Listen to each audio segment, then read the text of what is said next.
안녕하세요. 안녕하세요. 네, 그 뜨거운 청년의 뜨거운 여름나기는 계속되고 있습니다. 네, 우리 은정 MC가 너무 이렇게 명랑하고 밝아서 네, 인사도 제대로 못할 정도로 이 북받쳐 오는 기쁨을 우리 시청자들한테 이렇게 전달해주고 계십니다. 와, 네, 무슨 얘기를 하랬죠? 어떻게 지내셨냐고요? 어떻게 지냈냐? 저야 뭐 항상 잘 지내고 있죠. 이렇게 항상 잘 지내고 있습니다. 용기 100배를 통해서 오늘도 너무너무 좋은 분이 오셨습니다. 아세요? 남상효 대표님. 남상효. 네. 예전에 우리 남상민 대표님이 나오셨던 적이 있죠. 저희 용기 100배 2회 출연자. 형제인가요? 형제는 아닌 것 같습니다. 네, 그냥 이름만 남상효. 그래서 남상민 대표가 되게 좋아하고 있습니다. 지금 만나지도 않았는데. 남상효 대표님 어떤 일 하신지 아세요? 그 책 저자분이라고 하는데 처음에 450원 노숙자로 시작했다가 사업가가 되기까지. 네. 되게 궁금한데요. 450원. 400원도 아니고 500원도 아니고 그 중간 굉장히 애매한 거예요. 이게 네. 그러니까 500원짜리 하나가 아니라 400원짜리 4개, 50원짜리 하나인지 아니면 10원짜리 5개인지는 모르겠지만 우리 오늘 그 얘기를 한번 들어보도록 하겠습니다. 뜨거운 박수로 맞아주세요. 네, 반갑습니다. 남상민 대표님요. 예, 언제 한번 제가 연락드리도록 하겠습니다. 상자 같은 학렬이네요. 예, 같은 가족이고요. 켄트김의 용기 100배 초대해 주셔서 정말 영광으로 생각을 하고 있습니다. 그래서 제가 한번 용기라는 단어를 사전에서 찾아봤어요. 그랬더니 이런 뜻이 나오더라고요. 용기, 어떤 사물에 대해서 두려워하지 않는 그런 기백, 예, 그리고 뭐 굳세고 강한 기운, 예, 이렇게 사전적 의미가 나오더라고요. 근데 그런 용기를 100배나 제가 나와서 드려야 되니까 살짝 부담이 되더라고요. 저는 뭐 100배까지는 자신이 없지만 그래도 5배, 10배 정도 혹시 드릴 수 있다면 저 같은 사람이 10분 정도 나오신다면 100배가 되지 않을까 하는 생각에서 용기를 내서 나왔습니다. 제가 질문 하나를 먼저 드려보고 싶어요. 여러분들에게 용기는 사전적 의미 말고 어떤 의미를 가지고 있죠? 저는 믿는 구석이라고 생각합니다. 믿는 구석에서 나오는 기운이 혹시 용기가 아닐까? 그것이 자신에 대한 믿음이든 아니면 가족에 대한 믿음이든 내지는 신앙일 수도 있겠고요. 제 책 꿈이 나를 살게 한다. 저는 그렇게 살아냈습니다. 용기를 가지고 살아냈는데요. 어떤 용기냐 하면 꿈에 대한 저는 믿음이 있었습니다. 그렇게 살아냈다는 말씀을 드리고 싶고요. 오늘 저자 강연에는 아닌데 제가 책 이야기를 하는 이유가 있습니다. 바로 용기와 관련이 있거든요. 그래서 제 책과 오늘 제 이야기를 지금부터 들려드리도록 하겠습니다. 여러분들도 저처럼 당신은 죽어도 포기할 수 없는 꿈이 있는가? 정말 확 와닿지 않습니까? 심장을 뛰게 하는 문구예요. 예, 제가 만든 문구는 아니고 출판사에서. 여러분들도 그렇게 포기할 수 없는, 죽어도 포기할 수 없는 그런 꿈이 있습니까? 예, 저도 있습니다. 그것 때문에 살아냈습니다. 저에 대해서 잠깐 소개를 드리면요. 앞서 말씀드린 대로 그분과 가족은 아니나 남상효라고 하고요. 저는 현재 주식회사 코이노니아 엔터테인먼트라는 종합광고 대행 회사를 운영하고 있습니다. 현재 종합광고 대행 회사로서 온라인과 오프라인의 홍보를 진행하고 있고 또 얼마 전부터 엔터테인먼트 사업을 하면서 한중합작 영화를 제작하고 있습니다. 에이전시 사업도 하고 있고요. 뭐 그 외에도 회사 외에도 여러 가지 협회에서 장을 맡고 있고요. 한국문화 콘텐츠 제작자협회 회장이고 가장 최근에는 여기에는 없지만 대한장애인역도연맹의 또 부회장이 됐습니다. 그래서 올해 브라질 리우로 메달을 획득하기 위해서 우리 국가대표 선수들과 함께 떠납니다.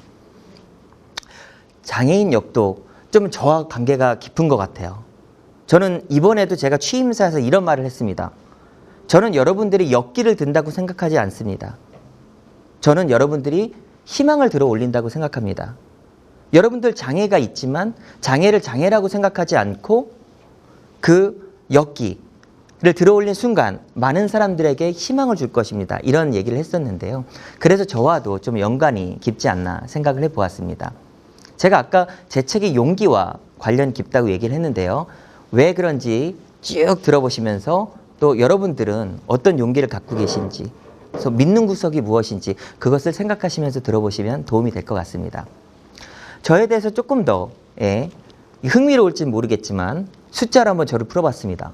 3, 8, 100, 200억. 네. 다 돈에 대한 건 아니고요. 자, 3은 무엇일까요? 네. 앞에서 책을 살짝 보고 3번 죽었다 살아나. 네, 아닙니다. 그렇게 쉬운 문제 내지 않고요. 네, 3. 저를 살린 3가지 희망 노트에 대해서 오늘 얘기를 나눌 거고요. 다음 8은 뭘까요? 8은 7.8기라는 얘기 아마 들어보셨을 거예요. 제가 사업을 하면서 망했던 걸 세보니까 정말 7번 망했더라고요. 그리고 제가 지금 하고 있는 사업이 8번째 사업입니다. 8번째에서 간신히 조금 일어난 거죠. 또 1000. 저를 살린 1000권의 책. 제가 빠지지 않고 끊기지 않고 매일 하루에 한 권씩 1000권의 책을 독파를 했습니다. 그 이야기를 잠시 나눠볼 거고요. 끝으로 200억. 예, 조금 쉽죠. 돈이 써 있으니까. 예, 앞서서 말씀 주셨지만 제가 노숙자가 됐을 때 제 전 재산은 450원이었습니다. 예. 50원짜리 하나였어요. 10원짜리 5개 아니고. 예. 사업을 시작하고 첫 해 매출이 제가 2억이 됐고 그 다음에 작년이죠. 20억의 매출을 달성했습니다.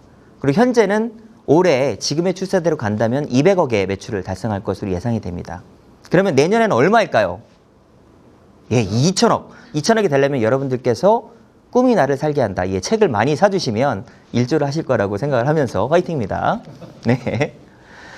용기와 관련됐다고 제가 말씀을 드렸어요. 제 책이. 네. 이유는 바로 6년 전으로 거슬러 올라갑니다. 바로 지금 순간부터 6년 전으로 거슬러 올라가서 2010년도에 저는 지금 보시는 바와 같이 리츠카트 홀텐 뒤에 있는 담쟁이라는 한정식 집에서 저 한 평도 안 되는 비닐 천막 안에서 발레 파킹을 하는 그런 주차 요원이었습니다. 이때만 하더라도 제가 살면서 망가졌을 때는 아니에요. 바닥이라고 생각했던 때가 아닙니다. 이미 다시 일어나기 시작했고 희망으로 부풀었던 그런 때입니다. 그래서 그때 글을 쓰기 시작했거든요. 저 안에서요. 오돌오돌 떨면서 조그만 온풍기 하나를 켜놓고 그때 썼던 글을 읽어보니까 앞쪽에 이런 문구가 나오더라고요. 제가 이 글을 쓰는 까닭은 보통 자기계발서나 자서전 소위 이런 것을 쓰시는 분들은 크게 성공하고 아주 부자가 된 다음에 쓰기 마련입니다. 하지만 저는 지금 보시다시피 한 평도 안 되는 비닐 안에 있는 그런 발레 파킹 주차 요원에 불과합니다. 그렇기 때문에 제가 지금 희망을 놓지 않고 쓰는 이 글이 언젠가 책으로 나가게 될 때쯤이면 더욱더 다른 자서전들보다 여러분들에게 용기를 줄 수 있지 않을까요? 라고 하면서 글을 쓰기 시작했습니다. 그 글이 올해 초에 꿈이 나를 살게 한다로 돌아왔고요. 네, 첫 주 만에 일세가 다 팔리고 베스트셀러가 됐습니다. 네, 여러분들께 질문을 또 한번 드려보겠습니다. 삶은 50대, 60대 이상인 분은 삶은 이러면 계란이다 뭐 이런 황당한 얘기를 하시는데요.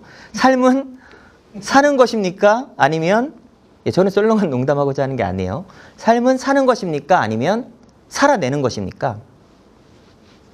네, 저는 살아내는 것이라고 생각합니다. 살아내는 것이라는 주제를 지금 이야기를 하고 있는 거예요. 자, 아무런 얘기 좀 하겠습니다. 자살률 1위죠. OECD 국가 중에서. 또 흑수저, 금수저, 은수저, 흑수저라는 단어 많이 나오고 있죠. 내 부모님이 부유하지 않기 때문에 내가 가진 것 없는 상태에서 제로에서 시작하려고 하니까 아무것도 할 수 없다. 비관하는 거 아닙니까? 급기야 이 거지 같은 나라에서 떠나고 싶다. 헬조선이라는 단어까지 나왔습니다. 지옥 같은 나라이다. 이런 단어들이요. 불과 1999년도까지만 하더라도 저와는 정말 무관한 이야기였습니다. 물론 저는 단어가 없었지만 힘들지 않았어요. 그렇다고 또 금수저, 은수저는 아닙니다만 원하는 것들 다 할 수 있었고 갖고 싶은 거 가질 수 있는 부유하진 않으나 그렇다고 또 비관하고 불행하고 그런 삶은 아니었어요. 그런데 1999년도에 삶이 탁 제게 닥치면서 이때부터 정말 고난이라는 것이 쓰게끔 아주 쓴 것이다라고 느껴지게끔 제게 다가왔습니다.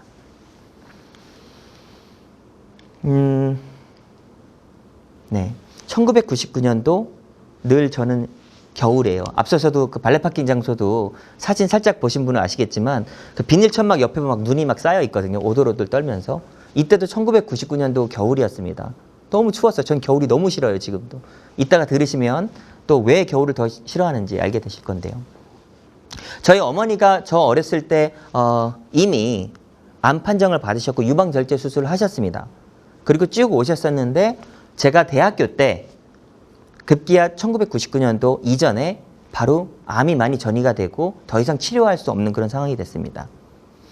이때 아버지를 비롯한 저희 가족들이 모두 떠나갔습니다. 그것이 사소한 오해가 있었건 아니면 어떠한 이유에서건 떠났습니다. 그래서 제가 대학생이라는 그런 어린 나이에 어머니를 혼자서 모셔야 되는 그런 상황이 왔습니다.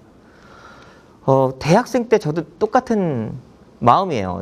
막 미팅도 실컷 하고 연애도 하고 싶고 어학연수도 떠나고 싶고 하고 싶은 공부, 노는 거 다 하고 싶은 꿈 많은 청년이었는데 아무것도 할 수 없고 어머니를 돌봐야 되는 상황이 왔어요.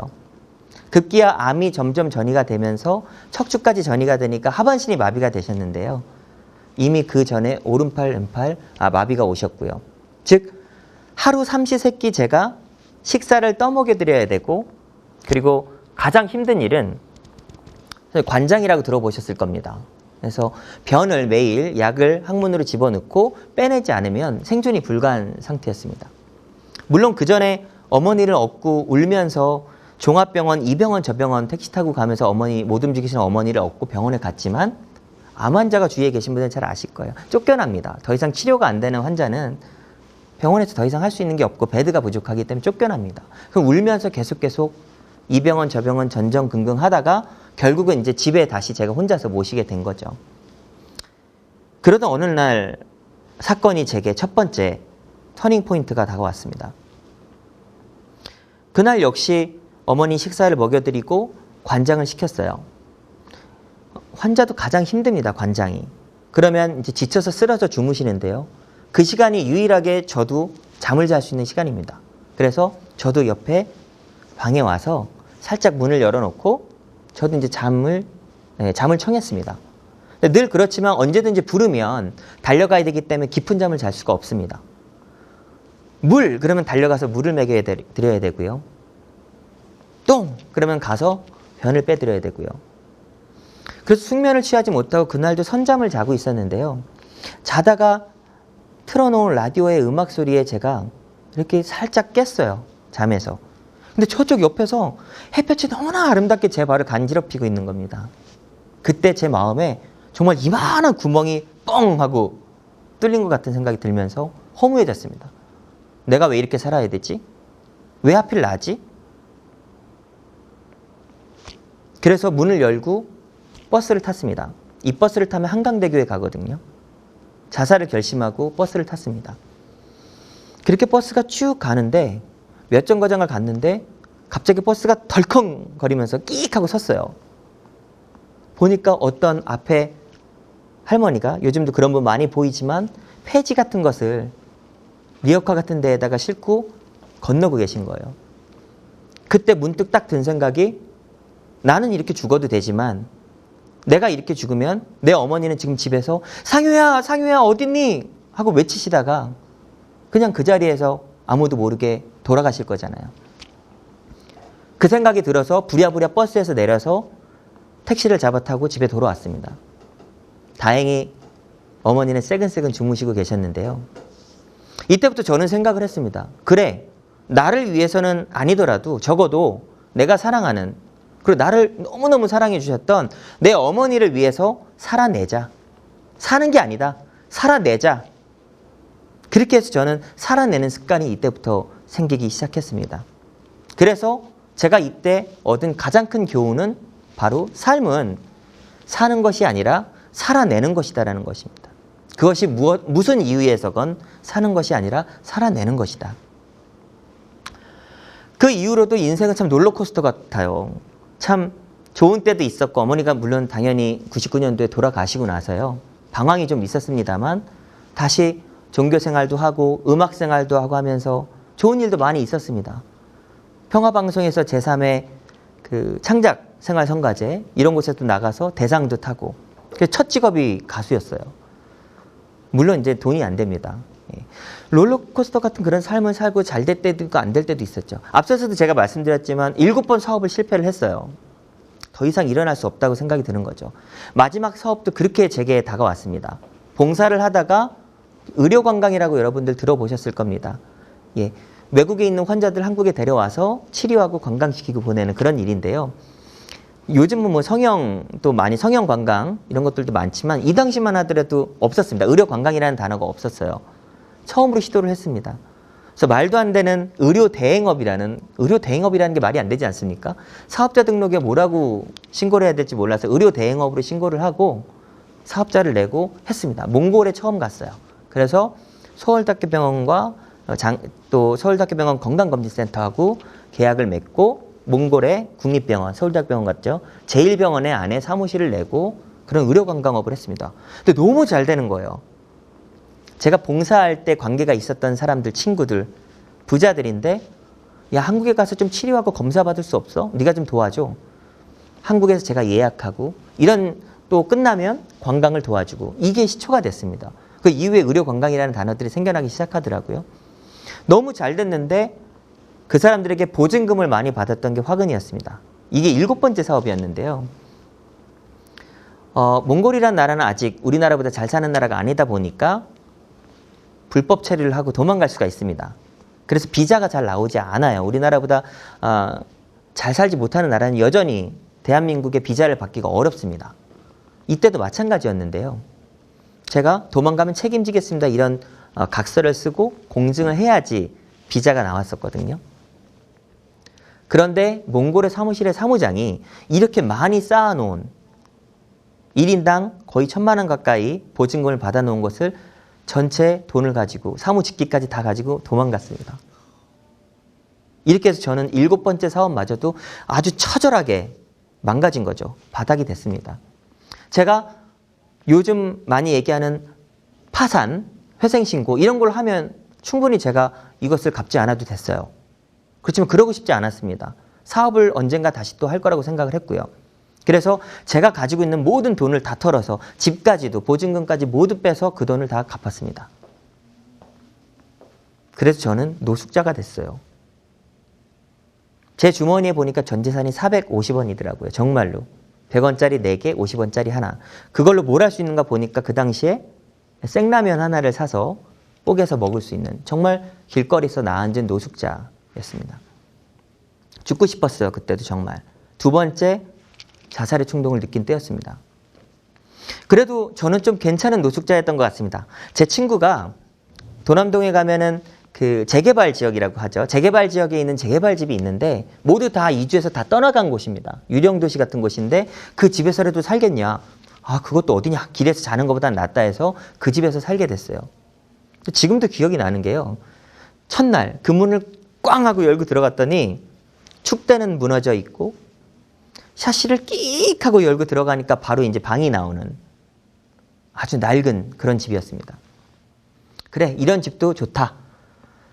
또 하나 좋은 점은 저 혼자 거기서 사는 게 아니라 마침 그 친구의 연변의 조선족 친구가 마침 그 친구도 연고 없이 한국에 오게 됐는데 같이 살 수 있게 됐다는 겁니다. 그러니까 혼자 살지 않으니까 덜 외롭잖아요. 그러니까 좀 나은 노숙자였어요. 친구가 생겼고 뭐 그런 집이었지만 그런 집이 있었으니까 저는 좀 나은 노숙자였습니다. 그렇게 해서 살아가는데요. 인생이 참 얄궂은 것 같습니다. 그해 여름에 60년 만에 폭풍이 왔습니다. 하필 하고 많은 해 중에 그 들어간 노숙자가 된 그해 60년 만에 폭풍. 정말 하늘에 대고 삿대질을 했습니다. 제가. 비가 막 퍼붓고 폭풍이 오는데요. 결국은 지붕이 날아갔습니다. 네, 로맨틱한가요? 하늘의 별을 보면서 살 수 있으니까? 예, 그렇지 않죠.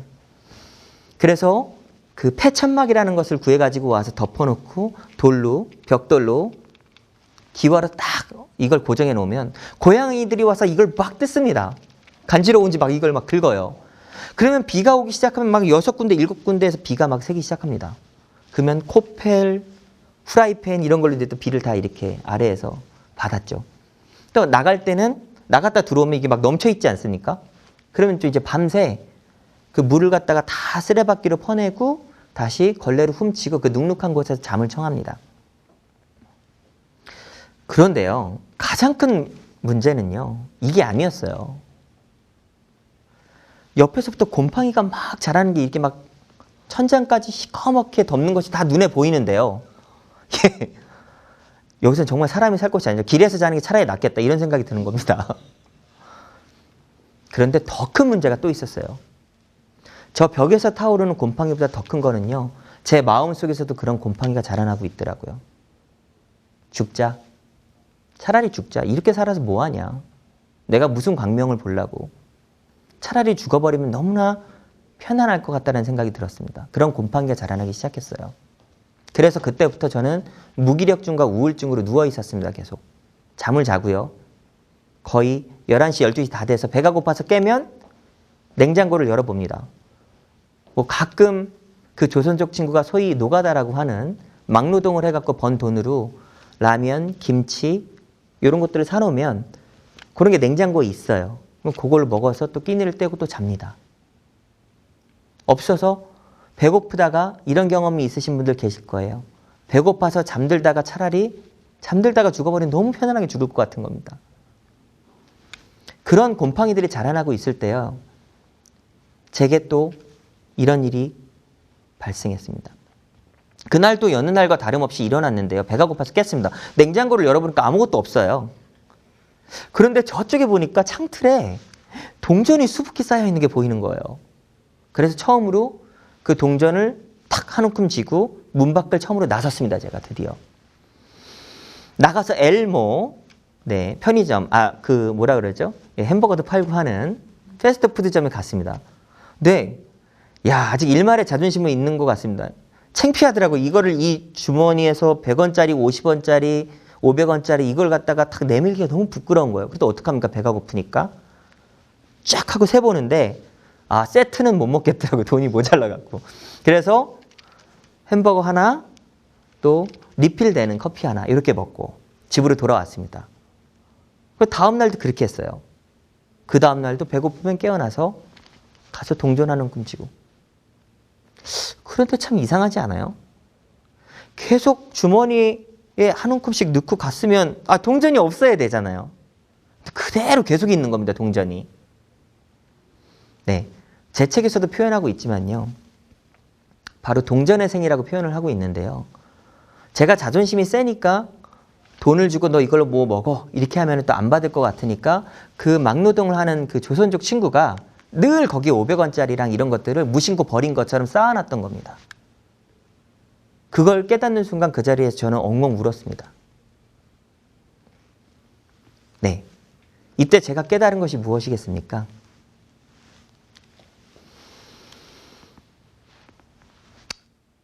정말 이런 은인이 없으면 저는 살아내지 못했죠. 그 동전이 아니었으면 그냥 저는 어쩌면 곰팡이가 막 자라내다가 그냥 죽었을지도 모릅니다. 그 무렵에요. 그 무렵에 지인이 정말 가난한 사람이거든요. 꼭 부유한 사람이 도와주진 않더라고요. 아파 본 사람이 이 아픔을 안다고 정말 가난한 분이 제게 상효야, 내가 딴 건 모르겠지만 이렇게 일해서 너한테 한 달에 10만 원씩은 지원해 줄 수 있을 것 같아. 그러면 그걸로 운동을 해. 그러시더라고요. 그게 언제였느냐? 제가 그토록 싫어하는 바로 그 겨울입니다. 아까 여름 말씀드렸죠? 그해 가을이 지나고 겨울이 오면서 그 조선족 친구가 막노동하는 걸로는 내가 중국에 있는 식구들한테 돈을 보내는 게 모자라. 그래서 목공일 데모도라고 합니다. 목공일 보조일을 내가 배우러 지방에 가야 되고 떠나갔어요. 이제 혼자 남았습니다. 그 외롭게 혼자 그 집에. 그리고 겨울이 찾아왔습니다. 제가 싫어하는 겨울이. 네, 정말 인생은 얄궂다고 아까 말씀드리지 않았습니까? 60년 만에 태풍이 왔던 바로 그 해 120년 만에 한파가 찾아왔습니다. 정말 인생은 얄궂어요. 120년 만에 한파가 찾아왔고요. 그때부터 그래, 하늘이 나를 죽어라 죽어라 하는구나. 그래, 그게 소원이라면 죽어주자 라는 생각이 들었습니다. 그때 바로 아까 그 지인이 10만 원씩 지원을 해주겠다는 거예요. 그게 왜 제게는 큰 도움이었냐면요, 그냥 10만 원이 아니었습니다. 그 120년 만에 한파가 오니까요, 늘 그 얼음물 같은 물로 머리를 감아보신 분은 아시겠지만 머리가 빨개지게 아픕니다. 그렇게 제가 머리를 감았는데요. 그마저도 행복한 거고 동파가 됐어요. 물이 안 나옵니다. 그래서 제가 그때부터 그 성신여대 입구 역장님께 너무 죄송하지만 이제 지금이라도 제가 사과를 드리지만 본래 늘 그 성신여대 입구 지하철역에 숨어 들어가서 화장실에 가서 따뜻한 물이 나오는 거 처음 알았습니다. 화장실 가서 세수를 했어요. 그리고 샤워는 거기서 차마 못하겠어서 저희 집에서 쭉 올라가면 구민회관이 있는데요. 구민회관에 있는 옆에 야외 화장실, 여러분들 운동기구 바깥에 있는데 그런 거 아시죠? 그 화장실 클래식 나옵니다. 저희 집보다 훨씬 좋아요. 클래식 나오는 그 화장실에서 샤워하고 이렇게 살았거든요. 그렇게 혼자 살다가도 우울증이 오고 무기력증이 오니까 죽어야겠다 생각이 들었던 때예요. 그때 그 가난한 분이 한 달에 벌어봤자 정말 얼마 못 버는 그분 역시 10만 원을 지원해 줄 테니까 그 돈으로 헬스클럽을 끊어서 가라는 겁니다. 그러면 헬스클럽에 가면 운동도 하고 실컷 편안하게 씻을 수가 있잖아요. 그 이왕 10만 원 냈으니까 씻기만 합니까? 열심히 소위 뽕을 뽑아야죠. 열심히 운동을 했습니다. 그렇게 운동을 하니까 그 은인 덕분에 정말 마음속에 있던 곰팡이들이 사라지는 게 느껴졌어요. 다시 생각이 맑아지기 시작했습니다. 정말 그 은인이 아니었으면 저는 살아내지 못했죠. 그리고 가장 제게 큰 은인이 나타납니다. 그때 오틸리아 수녀님이라는 분이 나타나셨는데요. 그분이 상효야, 너 그렇게 살지 말고 근처에 기름역에 가면 데이케어 센터 안나이집이라고 있는데 거기에서 좀 봉사 좀 해라. 봉사가 가당치 않은 얘기죠. 저도 지금 죽게 생겼는데 무슨 봉사를 하겠습니까? 그래도 거기 가서 데이케어 센터 아시죠, 여러분? 치매 노인들이 계신 곳인데요. 이분들을 수발을 들면 봉사를 하면 한 30만 원, 그때 당시 한 40만 원을 받았던 것 같네요. 40만 원을 받을 수 있는 거예요. 40만 원이면 그래도 그 전에 먹었던 것보다는 충분히 배부르게 먹고 생활을 할 수 있는 그런 돈이었어요. 그렇게 시작을 했는데요. 이 수녀님이 단순히 제게 40만 원이라는 돈을 벌게끔 하기 위해서 거기를 보냈던 게 아니었습니다. 제가 거기 있다 보니까 이 80세, 90대 된 그 치매 노인분들이요. 생에 대한 욕구가 굉장히 강합니다. 뭐 먹는 것도 이건 내가 먹을 거야. 뭐 하는 것도 이건 내 거야. 내가 할 거야. 그분들을 보면서 제가 생각이 들었어요. 아니 나는 아직 너무나 젊은데 저렇게 80세, 90세 된 분들도 막 삶에 대한 욕구가 저렇게 강한데 난 아직 사지가 멀쩡하고 튼튼하고 젊은데 뭔들 못해라는 생각이 들기 시작했습니다. 그래서 돈도 좀 더 벌어야겠다. 40만 원 갖고는 내가 안 되겠다. 그래서 말씀드렸더니 그러면 데이케어 센터에서 이 노인분들 모시러 갔다가 데리고 와서 프로그램 도우미 하고 다시 모셔다 드리고 이렇게 운전을 하는 거죠. 그렇게 하면 70만 원을 주신다는 거예요. 그래서 그런 봉사를 했습니다. 그렇게 열심히 하다 보니까 더 벌고 싶어지는 거예요. 그래서 그때 앞에 그 사진에서도 보여집니다만 지인이 야, 너 운전 잘하는구나. 발레 파킹을 해. 야, 발레 파킹하면 기본급 100만 원에 손님들이 주는 그 2,000원도 네 몫이야. 그러면 130만 원 정도 벌 것 같더라고요. 계산을 해보니까. 그래서 발레 파킹을 시작하게 된 거예요.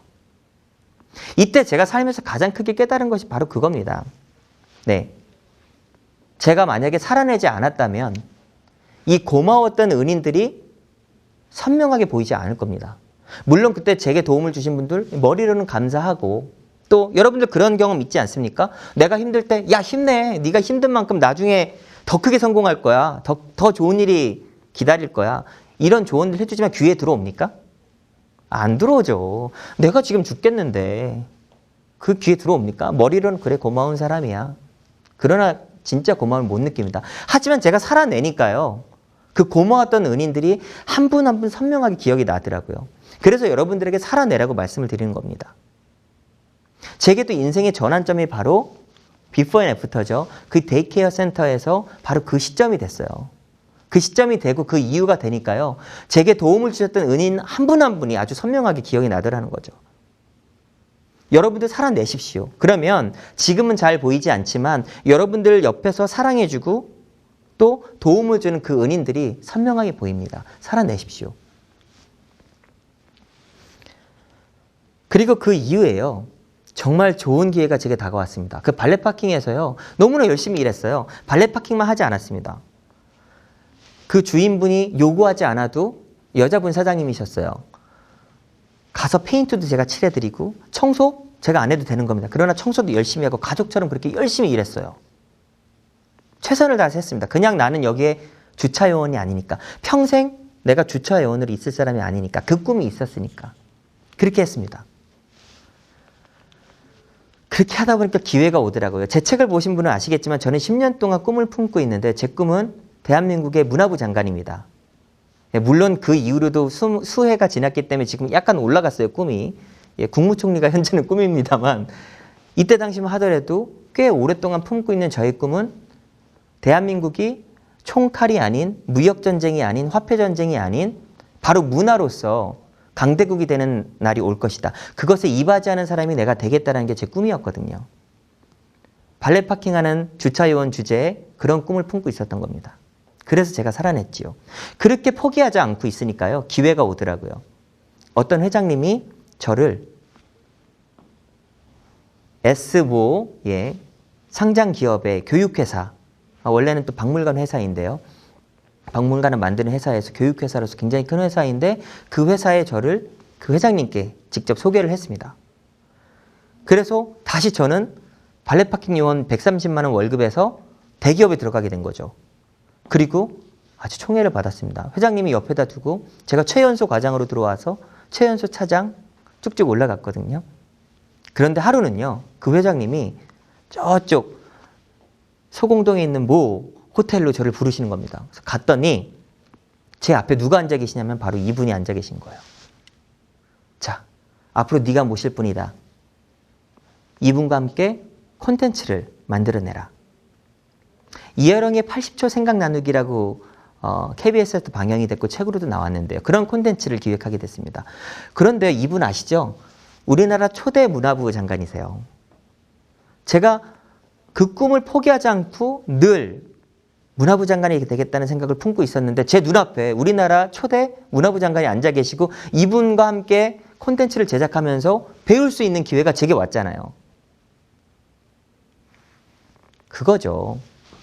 포기하지 않으면 반드시 기회가 온다. 너무나 원론적인 얘기인데요. 그러나 저는 제 삶에서 체험을 했습니다. 살아내고요.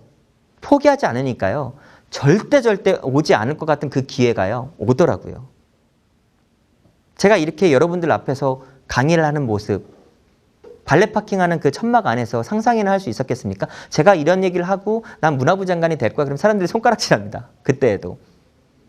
그때요, 발렛 파킹 하다가도요, 잠시 사담인데, 그 발렛 파킹을 하면 여러분들 주차 공간이 보통 있죠. 그 집은 주차장이 없습니다. 주차장이 없는 곳에 발렛 파킹 요원이에요. 그럼 어떻게 하겠어요? 손님이 차를 가지고 오면 도둑 주차를 합니다. 그럼 딱지 끊으면 안 되잖아요. 손님은 음식 먹고 나왔는데. 그러면은 경찰차나 이런 카메라가 오는 것 같다 하면 제가 부지런히 가서 시동 걸고 비상등 켜고 약간 이동시키고 이렇게 하는 거예요. 그래서 하루는 나왔더니 딱지가 탁 끊어져 있는 겁니다.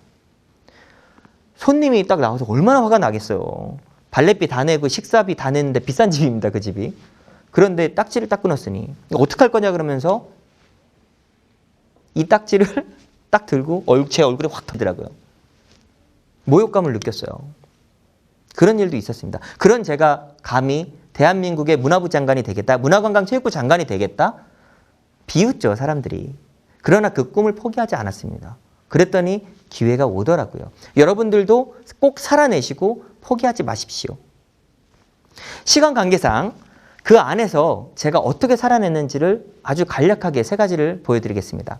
그냥 무턱대고 발렛 파킹 천막 안에 있었던 건 아니에요. 무언가를 해야 됩니다. 꿈을 꾸는 것과 품는 것은 다르죠. 꾸는 건 그냥 꾸는 것이고 품는 것은 준비하는 것이죠. 준비를 했습니다. 저 안에서도. 희망이 부풀어서요. 어떻게 준비를 했느냐. 첫 번째, 희망의 노트를 쓰라.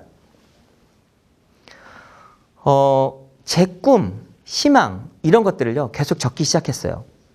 그 중에서도 가장 큰 것이 제게는 감사 노트였습니다. 정말 누가 보더라도 저는 노숙자였고요. 여전히 그 집에 살고 있었거든요. 발렛 파킹을 할 때도요. 노숙자였지만 감사할 게 뭐가 있겠어요. 그래서 처음에 감사 노트 첫 장이 1번, 2번 적은 거 보면 정말 말도 안 되는 거 적혀 있습니다. 하늘에서 내리는 비가 눈으로 바뀌어서 감사합니다. 뭐 말 같지도 않은 소리죠. 그러니까 억지로 쓰는 거죠. 그런데요. 그 감사 노트의 제일 뒤쪽에 보니까요. 이런 문구가 있더라고요. 앞서서 제가 가족사를 잠깐 살짝 언급을 했습니다만 제가 아버지를 용서할 수 있게 해주셔서 감사합니다. 이런 고백들이 있더라고요. 제 삶이 변화됐다는 얘기죠. 감사 노트를 적으면서. 희망의 노트를 적으면서 제가 꿈을 놓치지 않았고요. 그럼 희망의 노트만, 감사 노트만 적었느냐? 그렇지는 않습니다. 속에서 화가 나고 세상이 원망스럽고 정치하는 사람들, 경제를 이렇게 만든 사람들 막 환경 탓을 하면서 제 안에 분노가 막 끓어오릅니다. 이때 저는 절망의 노트도 적었습니다. 화나는 거예요. 욕도 적었고요. 막 화나는 것을 적었습니다. 절망 노트 그 당시에 요즘 이거 없죠. 싸이월드라고 그 당시에는 여기 다이어리가 있었거든요. 이런데 비밀로 해놓고 남들 못 보게 막 적기 시작한 글들을 보면요. 네, 절망 노트에 보면 가관도 아닙니다. 막 욕도 막 심한 욕도 막 있어요. 그런데요, 그렇게 분출을 시키고 다 빼내니까 이것을 행동에 옮기지 않고 카타르시스가 있었던 것 같아요. 그래서 절망의 노트 적으라는 말씀을 드리고요. 또 그때 절망의 노트의 일례로 제가 막 욕을 막 까부러지고 뭐 최근에 나대다고 막 이렇게 시를 적었거든요. 드라마라는 제목으로. 그런데 그 해에 제가 이 시를 화백문학이라는데 2010년도 봄호에 제출을 했는데 당선이 돼갖고 등단하게 됐습니다. 시인으로. 뭐 그런 일도 예 가끔씩 일어나더라고요. 죽지 말라는 거죠. 그러니까. 절망의 노트만 적었느냐.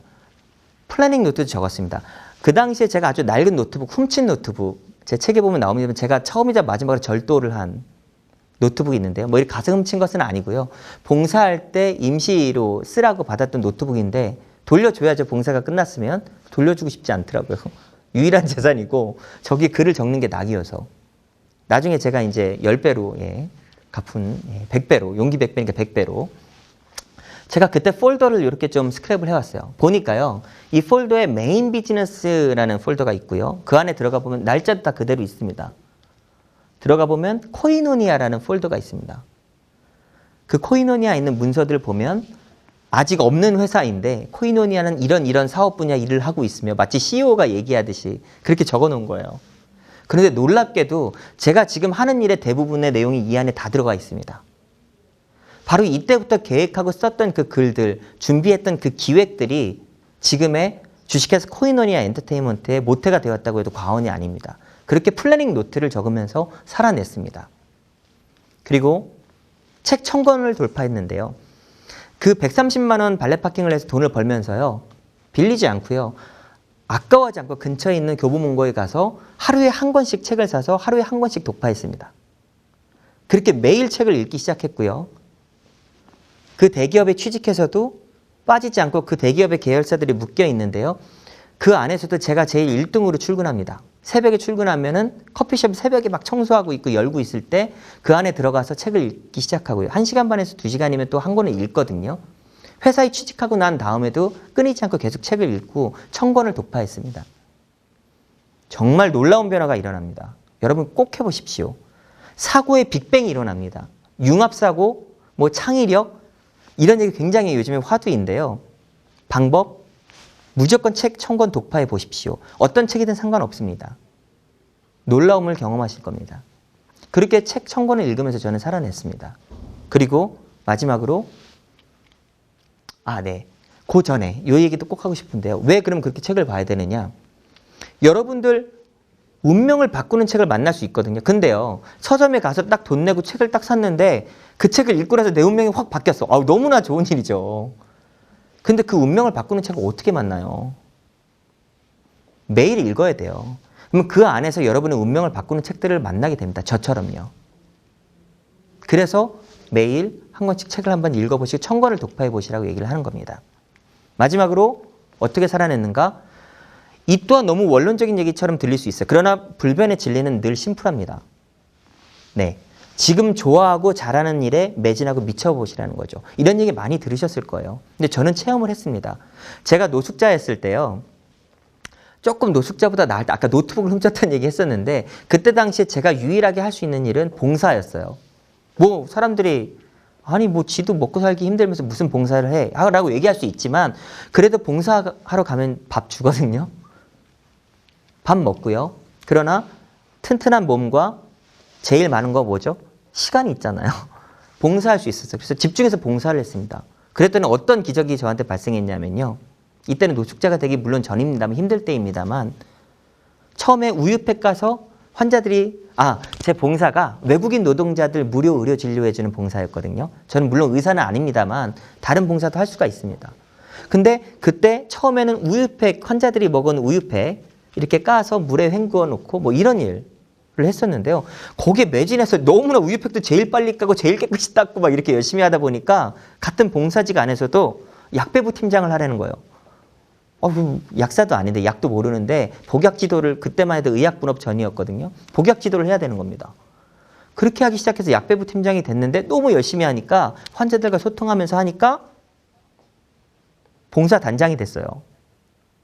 그러더니 그 다음에는 기획팀장을 하는 겁니다. 그때 노트북이 나왔고요. 그때 당시 그 외국인 노동자들 97년도부터 10년 동안 2007년까지 그 환자들을 보던 곳에서 이 환자들의 고국으로 가서 치료를 하겠다 해서 외국으로 파견해서 어느 나라를 갈까 선정하는데 제가 파견됐습니다. 그래서 처음에 인도도 가고 몽골도 가고 하면서 결국 몽골이 선정이 됐거든요. 거기에서 저의 정말 뉴 비즈니스가 탄생한 거예요.